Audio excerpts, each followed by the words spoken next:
نکلی تو ہار گئے. کیا ہو گیا اس میں؟ اتنا کیوں اس کو سر پہ مسلط کر رہے ہو؟ اتنا کیوں عزت ذلت کا معیار سمجھ رہے ہو؟ بھائی کرکٹ میں ہوتا ہے کیا ہے, گیند اٹھا کے لائے گا, وہ 3 ڈنڈے کھڑے ہوئے ہیں, اس کا دل چاہے گا ان 3 ڈنڈوں کے اندر میں گیند جائے, اور سامنے جو ڈنڈا لے کے کھڑا ہوا ہے وہ کہے گا نہیں گیند کو اٹھا کے کہاں پھینکوں, تو کبھی پھینک دیتا ہے کبھی نہیں پھینکتا. پھینک گیا تو ہاں وہ تھوڑا سا ہلا گلا ہو گیا, نہیں پھینکا تو چلو ہاں تو کوئی بات نہیں یار, ختم. لیکن ایسا نہیں ہے, اس کو پتہ نہیں کیا سمجھتے ہیں. انڈیا پاکستان پہ کوئی بارڈر پہ جنگ ہو رہی ہو, اس میں اتنے جذباتی نہیں ہو جاتے. گیند اور بلے کے ساتھ آپ کے ایسے جذبات, خدا کی قسم اس کے بارے میں قیامت کے دن سوال ہوگا. لہذا خلقتم, اس کے لیے اللہ نے تمہیں پیدا کیا تھا.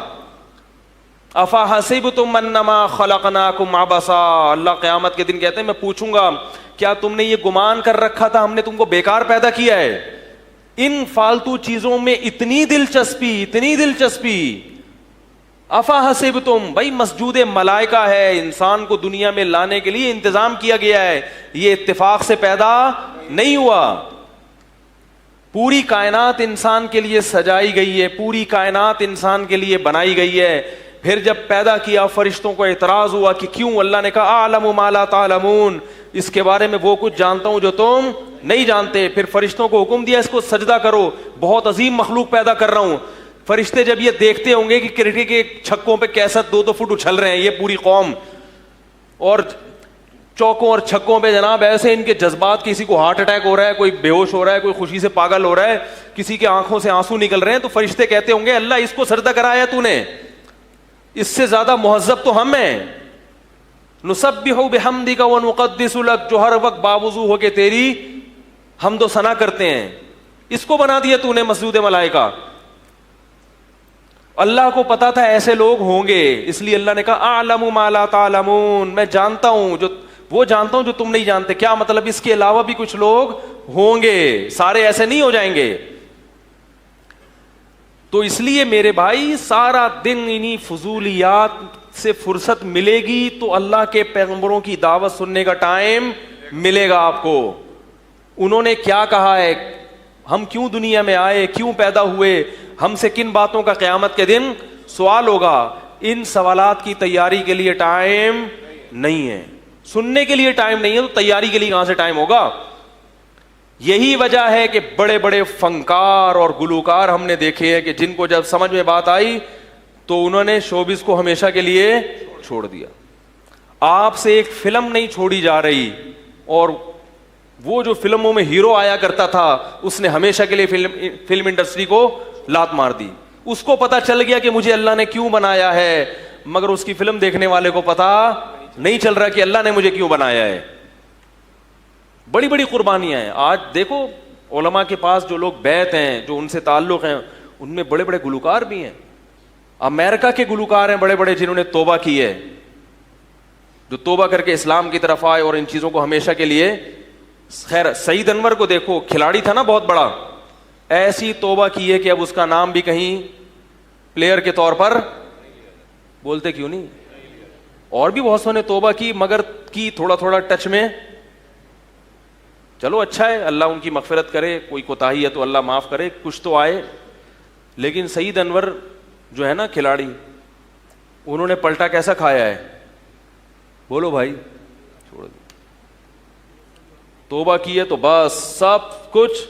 آج ہمارے کسی نوجوان کو گیند اور بلہ پکڑا دو, وہ اس امید پہ کھیلنا شروع کر دیتا ہے شاید میں بھی بین الاقوامی ٹیم کا حصہ بن جاؤں, نیشنل اپنی قومی ٹیم کا حصہ بن جاؤں.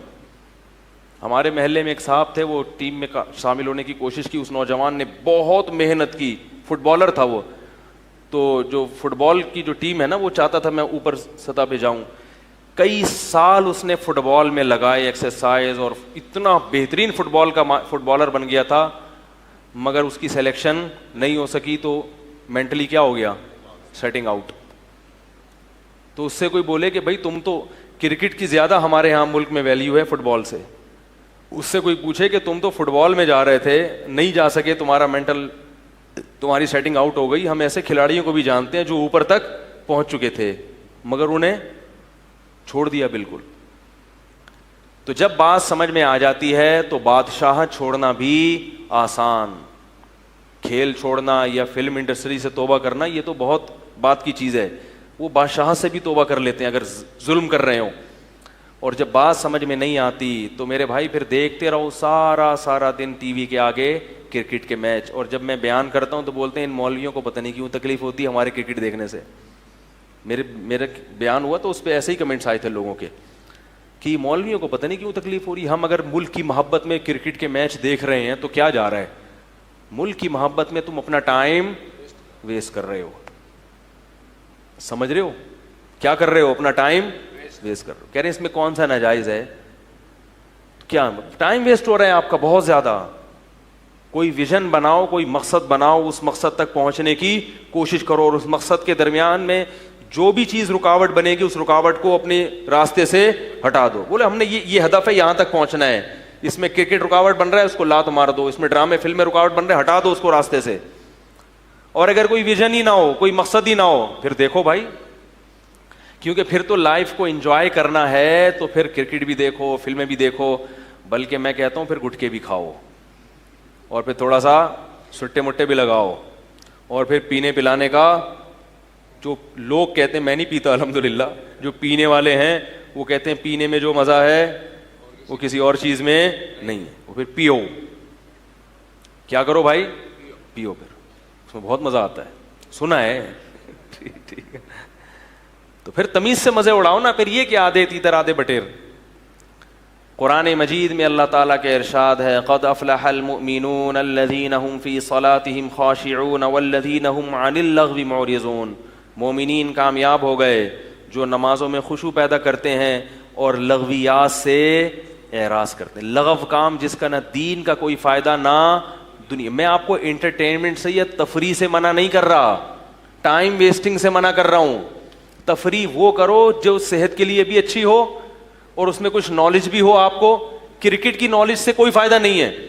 ایک صاحب کہہ رہے ہیں مجھے سب پتا ہے کہ ظہیر عباس نے کتنے چھکے مارے تھے, میاں داد نے کتنی سینچریاں بنائی تھیں, اور پوری رپورٹیں پرانے پلیئر کے بارے میں بھی سب کا پتا ہے.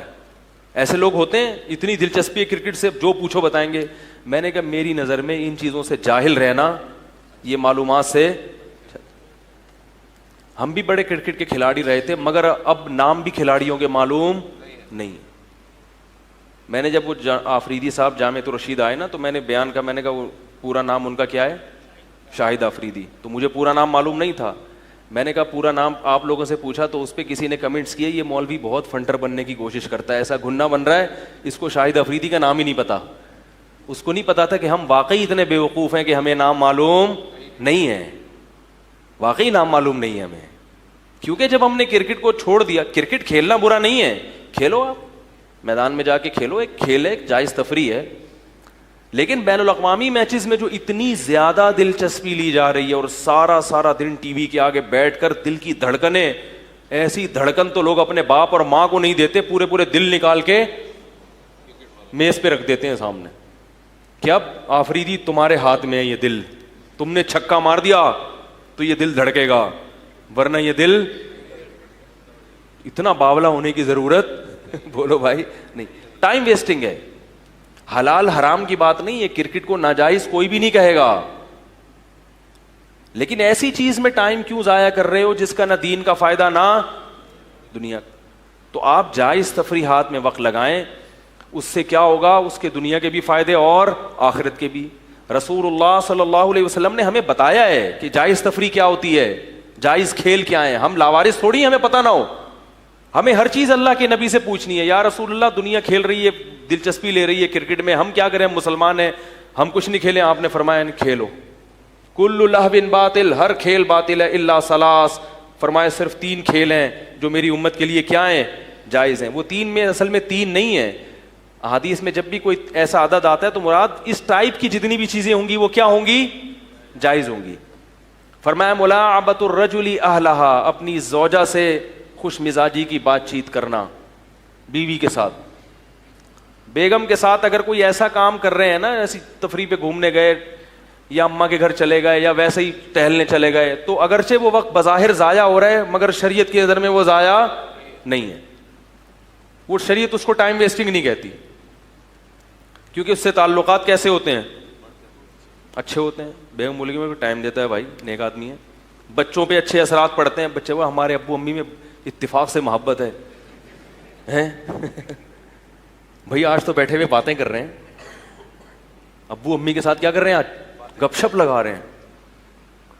ویسے گپ شپ کا ٹائم بھائی یہ تھوڑی کہ کوئی بھی فالتو میں آ کے بیٹھ جائے آپ گپیں شروع کر دیں اس کے ساتھ, ٹائم ویسٹنگ ہے.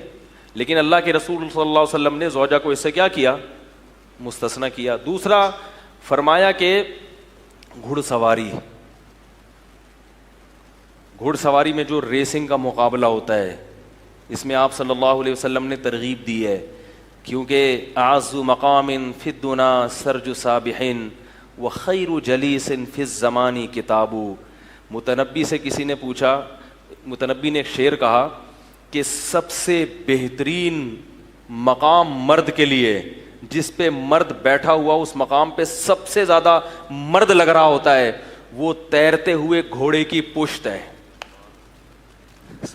نہیں آ رہی میرا خیال ہے, ویلی نہیں ہے. متنبی نے کیا, اعز مقام فی الدنا, دنیا میں سب سے زیادہ قابل عزت مقام مرد کے لیے کیا ہے, سرجو سابحن, سابح کہتے ہیں تیرنے والے کو, سرج اس کی جو زین ہے, تیرتا ہوا یعنی بھاگتا ہوا نہیں, اتنی اسپیڈ سے بھاگ رہا ہو کہ ایسا لگے جیسے سمندر میں تیر رہا ہے, اس گھوڑے کی پشت. تو مرد کے لیے اس سے بہتر مقام دنیا میں کوئی بھی نہیں, اور اس کے لیے دل بھی چاہیے اور ایک عدد گردہ بھی چاہیے. اللہ نے گردے تو 2 دیے ہیں, مگر خاندانی گردہ جو گھوڑے کی تیز رفتار پشت پہ بیٹھنے کے لیے چاہیے وہ ایک بھی کافی ہے, اور اگر خاندانی نہ ہو تو 4 بھی ہوں, بولو بھائی نہیں چلیں گے. تو گھڑ سواری کیا کریں, کلفٹن پہ جائیں, ایک یہ والے گھوڑے نہیں جو 5 روپے والے ہوتے ہیں, وہ تیز رفتار گھوڑے بھی ہیں, سکھاتے ہیں گھڑ سواری, وہاں جا کے سیکھیں گھڑ سواری, بھاگیں, دل مضبوط ہوگا اس سے. اور آپ صلی اللہ علیہ وسلم نے فرمایا تیر اندازی, اس کا بھی کھیل ہوا کرتے تھے, مقابلے ہوا کرتے تھے. تو علماء نے لکھا ہے کہ مقصد اشارہ دینا ہے کہ ہر وہ کھیل جو آپ کی صحت کے لیے مفید ہو, آپ کی قوم کے لیے مفید ہو, اس کھیل کو کھیلنے میں کوئی حرج نہیں ہے, بلکہ جائز کہ آپ نیت اچھی ہو تو ثواب ہے. تیراکی ہے, اس کی بھی ترغیب ہے, سباحت تیراکی کو کہتے ہیں, سوئمنگ. تیراکی صحت کے لیے اتنی مفید ہے, آپ کے پورے جسم کی جتنی ایکسرسائز تیراکی میں ہوتی ہے اتنی کسی اور چیز میں نہیں, اور تیراکی بہت سے جگہوں پر آپ کو مرنے سے بچا لیتی. کہیں بھی سفر میں ہے, جہاز میں جب آپ سفر کرتے ہیں, بعض دفعہ جہاز سمندر میں اتر آتا ہے, بتاتے ہیں نا, وہ نہیں کھڑی ہوتی, اشارہ کر رہی ہوتی ہے, آکسیجن یوں لگائیں, یہاں سے یوں لگا کے یوں لگا دیں, وہ پورے اشارے کر رہے ہوتے, لوگ سنتے نہیں اس کو, اس لیے سنتے کہ ابھی تک کبھی جہاز گرتے ہوئے دیکھا نہیں ہے. کبھی ایسا حادثہ ہو گیا نا تو سب وہ سنیں گے کیا کہہ رہے بھائی یہ. ابھی لوگ بولتے ہیں چھوڑو یار یہ والا دروازہ وہ والا دروازہ, دیکھیں گے جب ہوگا. تو وہ سن لیا کریں جب جہاز میں بیٹھیں کیا کہہ رہے ہیں. جب حادثہ ہوتا ہے نا پھر آدمی کہتا ہے میں نے تو سنا ہی نہیں کون سا دروازہ, پھر کوئی ادھر بھاگ رہا ہے, کوئی دم سے نکلنے کی کوشش کر رہا ہے, کوئی کھڑکی سے چھلانگ مار رہا ہے. تو تیراکی ہے, اس کو شریعت نے پسند. جم جائیں, جم باڈی بلڈنگ کریں, یہ بھی اچھا ایک کھیل بھی ہے, تفریح بھی ہے. اس سے بھی آدمی کا ذہن کیا ہوتا ہے, جب آپ جم جائیں گے, ایکسرسائز کریں گے, ڈنٹ ونٹ پی لیں گے, آپ کا نکلے گا پسینہ اور ہوگی تھکاوٹ. اس کے بعد جب آ کے کھانا کھائیں گے تو مزہ نہ آئے تو پیسے واپس, کیونکہ مزہ ہی تو مقصد ہے نا کھیل میں. بھائی کھیل کیوں کھیلتے تاکہ مزہ آئے, تو ایسا مزہ آئے گا کیونکہ ڈبل خوراک ہو جاتی ہے آدمی کی, اور پھر وہ جسم میں لگنا بھی شروع. پھر لوگ آپ سے پوچھیں گے جب آپ مسافہ کرو گے, خیریت بھائی آج کل کیا کھا رہے ہو بھائی. ہانڈی میں ہمارے حضرت مفتی رشید احمد صاحب جب کسی سے مسافہ کرتے تھے, یہ چلتے تھے نا, ان کی چال دیکھ کے پہلوان ان سے پوچھتے تھے کہ ہانڈی میں کیا ڈالتے ہو, کون سی چیز ملا رہے ہو ہانڈی میں, بھائی آپ کی چال بڑی ٹائٹ ہے. ایسے چلتے تھے وہ. کراٹے سیکھیں, سمجھ رہے ہو, جوڈو کراٹے سیکھیں, اور جو اس طرح کے اچھے کھیل ہیں ان میں سمندر پہ جائیں, بوٹنگ کریں, صحیح ہے نا وہ سیکھیں. تو اس طرح کے کھیل سیکھیں. بیٹھا ہوا ہے ٹی وی کے آگے بس اس نے چھکا مار دیا, کمر کبڑی ہو جاتی ہے تھوڑے دنوں میں, کمر کے مسائل شروع ہو جاتے ہیں, پین شروع ہو جاتا ہے گردن میں, ہر چھوٹے چھوٹی عمر کے لڑکوں کے سروائیکل پین ہو رہا ہے. یہ کیوں ہو رہا ہے؟ کمپیوٹر کے آگے یوں کر کے بیٹھا تو یوں ہی بیٹھا ہوا ہے 1 گھنٹے تک, تو گردن کیا ہو گئی؟ ٹیڑھی ہو گئی. پھر یوں بیٹھا تو یوں ہی بیٹھا ہوا ہے, کمر, پھر کمر سیدھی رکھ کے تو بیٹھتے نہیں ہیں, کمر یوں یوں ٹیڑھی میڑھی کر کے بیٹھتے ہیں, تو بس وہ تھوڑے دنوں میں حساب کتاب کیا ہو جاتا ہے خراب. تو وہ مزہ جتنا آتا ہے نا وہ بھی سارا کیا ہو جاتا ہے؟ کرکرا ہو جاتا ہے. تو والذین هم عن اللغو معرضون, ایمان والے لوگ لغویات سے اعراض. ہاں تفریح کے لیے چلے جائیں کہیں, جاؤ سوات مردان بحرین کالام گھومنے پھرنے جاؤ, آپ شارے دیکھو, وہاں پہ صحت بھی اچھی ہوگی, ہوا اچھی ملے گی, فشنگ کرو وہاں پہ, تازہ مچھلی نکال کے کھاؤ, اس کا اپنا مزہ ہے. شکار کرو, پیغمبروں نے شکار کیے ہیں. رسول اللہ صلی اللہ علیہ وسلم جب تیر اندازی صحابہ کو بتاتے تھے نا کہ تیر اندازی سیکھو, تو فرماتے تھے ارموا فإن اباکم کان رامیا, فرمایا تیر اندازی سیکھو, تیر پھینکو, اس لیے کہ تمہارے باپ اسماعیل بھی کیا تھے؟ تیر انداز تھے. اسماعیل علیہ السلام نے تو جہاد کیا نہیں, تو تیر انداز کیسے ہو گئے؟ ان کا گزر بسر تھا شکار پہ. جب مکہ میں ابراہیم علیہ السلام اپنے بیٹے اسماعیل کو چھوڑ کے چلے گئے تو مکہ میں کچھ بھی نہیں تھا, تو اور کھجوریں تھیں. مسلمان سبزی خور, صرف سبزی پہ گزارا نہیں کرتا. بھائی ہندو ہوتے تو وہ کہتے چلو کھجور بھی ہے, اور وہاں کھیرے بھی اگتے تھے, ککڑیاں بھی عرب میں پیدا ہوتی تھیں, اور طائف کی طرف انار بھی تھے, انگور بھی تھے, سب کچھ تھا, گندم بھی پیدا ہوتی تھی طائف کی طرف, اور مدینہ میں تو بڑے زبردست اب تک زبردست باغات ہیں. اس کے باوجود حضرت اسماعیل علیہ السلام کیا کرتے تھے بھائی جنگل میں؟ بولو نا بھائی, شکار. کیونکہ ابراہیم کے بیٹے اسماعیل کو گوشت, بولو نا, پسند تھا. تو گوشت کی اپنی ایک لذت ہے, اور شکار کر کے گوشت کھانا. تو یہ جو شوق ہے نا, یہ اچھے شوق ہیں. تو خیر میں عرض کر رہا تھا, اور ان میں بہت زیادہ ٹائم نہیں لگتا, لیکن اس کا آؤٹ پٹ بہت اچھا ہوتا ہے. کرکٹ میں سارا دن بیٹھے رہو گے, ٹائم کی ایسی کی تیسی, اور آؤٹ پٹ جو نکلے گا وہ بھی ٹائم ویسٹنگ کی صورت میں نکلے گا. یعنی آؤٹ پٹ کیا نکلے گا؟ وہ جیت گیا, وہ ہار گیا, تو اب تحقیق کرو جیتا کیوں اور ہارا کیوں. اب وہ انٹرویوز دیکھو گے تو وہ آؤٹ پٹ کیا ہے اس کا؟ اور ٹائم, یعنی ٹائم ویسٹنگ کے بدلے میں حاصل کیا ہو رہا ہے؟ مزید ٹائم ویسٹنگ, اور غیر ضروری چیزوں میں دلچسپی. اور جب آنکھ بند ہوگی تو حسرت ہوگی. قبر میں جب فرشتہ آ کے سوالات پوچھے گا, کیا کمایا, کدھر خرچ کیا, نماز روزہ, وہ کہے گا بھائی مجھے تو یہ پتا ہے آفریدی آخری رن پہ آؤٹ, بال پہ جو آؤٹ ہو گیا تھا نا, اس کے بارے میں مجھ سے اگر پوچھتے ہو بھائی تو میں آپ کو پوری رپورٹ پیش کروں گا, وہ صحیح نہیں ہوا تھا. اور محمد علی کیوں مرا پرانے, اور اس کو فلموں سے کیوں مسترد کر دیا, اور یہ کیوں کر دیا, یہ پوری رپورٹیں مجھے اچھی طرح معلوم ہیں. فرشتہ کہے گا الہذا خلقتم, کیا اس کے لیے اللہ نے تمہیں پیدا کیا تھا؟